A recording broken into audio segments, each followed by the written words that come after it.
We have some breaking news coming in. Minnesota's governor says he has been briefed on a shooting at a Catholic school this morning. I want to go live to CNN correspondent Isabel Rosales, who is following this. What are you learning, Isabel? Pamela, so this is a reported shooting at Annunciation Church. This is a Catholic school located in South Minneapolis. I believe we do have a live feed right now, live images from our CNN affiliate WCCO, where we can see yellow tape. The area has been blocked off, a large police presence. And at moments, we've also seen agents with FBI vests walking around in the scene. We've reached out to hospitals. We've reached out to all sorts of law enforcement agencies trying to get more details. But this is what we have from the governor, Tim Walz, the governor of Minnesota, and Kamala Harris's former running mate. He said this: "I've been briefed on a shooting at Annunciation Catholic School and will continue to provide updates as we get more information." The BCA, that is the Bureau of Criminal Apprehension, and State Patrol are on scene. I am praying for our kids and teachers whose first week of school was marred by this horrific act of violence. We also have this a statement from the mayor of the city of Minneapolis, Jacob Frey. He's saying this: "I'm monitoring reports of horrific violence in South Minneapolis. Our emergency response team has been activated. We will share more information as soon as we can. Please give our officers the space they need to respond to this situation." So obviously a breaking scenario here, a very serious seeming scenario where a shooting has been reported. Meanwhile, there is a reunification center that has been set up at Annunciation School there, with the police department asking families to go there to pick up their children. And what we're seeing from live images from our affiliate WCCO are just deeply emotional, impactful moments of families visibly distraught, parents covering their mouths, some crying, picking up their children, holding them tightly by the hand, giving them hugs, and then quickly getting away from the scene and taking them home. And other people, too, on their phones, hopefully, seemingly rather, trying to get more information, more details about this incident. Again, happening during the first week of school for these children. There are no words that can capture the horror and the evil of this unspeakable act. Children are dead. There are families that have a deceased child. These were Minneapolis families. These were American families. And the amount of pain that they are suffering right now is extraordinary. And don't just say this is about thoughts and prayers right now. These kids were literally praying. It was the first week of school. They were in a church. These are kids that should be learning with their friends. They should be playing on the playground. They should be able to go to school or church in peace without the fear or risk of violence, and their parents should have the same kind of assurance. These are the sort of basic assurances that every family should have, every step of the day, regardless of where they are in our country. The mayor of Minneapolis in the wake of a shooter's rampage at a Catholic school this morning. A gunman approached on the outside, on the side of the building, and began firing a rifle through the church windows towards the children sitting in the pews at the Mass. Minneapolis Police Chief Brian O'Hara says the killer carried 3 guns, a rifle, a shotgun, and a pistol. This was a deliberate act of violence against innocent children and other people worshiping. First responders found the gunman shortly after converging on the school. The coward who fired these shots ultimately took his own life in the rear of the church. Chief O'Hara described the shooter as someone in their early 20s who does not have an extensive known criminal history, adding that it's still too early in the investigation to know if the 3 guns were being carried legally or what the motive may have been. With over a dozen children and adults injured, some critically, there are fears the death toll may rise. Every one of us needs to be wrapping our arms around these families, and the amount of pain that they are suffering right now is extraordinary. Pain that the mayor says needs more than words right now. The school has set up a reunification center to support the survivors and their families. It breaks my heart, makes me sick to my stomach, knowing that there's probably people I know that are either injured or maybe they were even killed.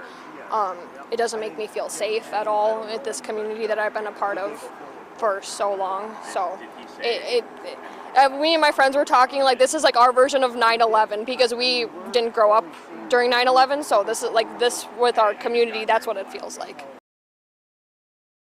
So we live about 2 blocks from here. I was on a call. All the windows of our home were open. I know what gunfire sounds like, and I could tell. I was shocked. I said, "There's no way that could be gunfire." There was so much of it. So it was sporadic. So it was a semi-automatic. It seemed like a rifle. It certainly didn't sound like a handgun. And so he must have reloaded, several times for sure. Do you remember about how many gunshots? I'll just say maybe 30 to 50 to, somewhere in that area. Do you recall about how long the fire went on? Yeah. For, I would say, several minutes. 3 minutes or 4, which is a long time for live gunfire. It was like right beside me. I was like 2 seats away from the stained glass windows. So they were like, the shots were like right next to me. The first one I was like, what is that? I thought it was just something. Then when I heard it again, I just ran under the pew. And then I covered my head. My friend Victor saved me though, because he laid on top of me, but he got hit. He's really brave, and I hope he's good in the hospital. Just unspeakable horror. So my heart breaks for the families and the victims of this tragic morning here in Minneapolis at Annunciation Catholic Church. I'm so deeply saddened and I'm so sorry to the families that I know are suffering right now. My ask is to everyone, stand by them, love them. These families have forever been changed, and we've all been changed with them. I have heard about a whole lot of hate that's being directed at our trans community. Anybody who is using this as an opportunity to villainize our trans community or any other community out there has lost their sense of common humanity. Our city experienced an unthinkable tragedy. Minneapolis police officers responded to a report of a shooting at a mass that was happening at the Annunciation Roman Catholic Church on the block behind me. This worship service was marking the first week of school for children that are attending the Annunciation Catholic School. During the Mass, a gunman approached on the outside, on the side of the building, and began firing a rifle through the church windows towards the children sitting in the pews at the Mass. Shooting through the windows, he struck children and worshipers that were inside the building. The shooter was armed with a rifle, a shotgun, and a pistol. At this point, we know we have a total of 19 victims from this tragedy. 2 were young children, ages 8 and 10, that were sitting in the pews at Mass when they were shot and killed. They were pronounced deceased on the scene. There were another 14 children between the ages of 6 and 15 that were injured by gunfire. There were also 3 adults in their 80s that were parishioners here attending Mass that were also shot in this incident. The coward that shot these victims took his own life in the rear of the church. That coward has been identified as 23-year-old Robin Westman. No prior criminal history. Minnesotans will not step away. We'll stand with this community. We'll redouble ourselves to do the best we can to understand what we can do to prevent any parent from having to receive the calls they received today. So I ask the rest of the folks around the country who are watching, keep us in your thoughts and prayers, but also keep us in the thoughts for action. Keep us in the ideas that we can work together. Everybody across the country today is part of the Annunciation Parish, and they're with those families. It's Minnesota's day today, and it's my strongest desire that no state, no community, no school ever experiences a day like this.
Dozens of Minneapolis squad cars are here. Even when I try to get over here, at least 7 of them zoom past me trying to get to the scene here, and at least 7 ambulances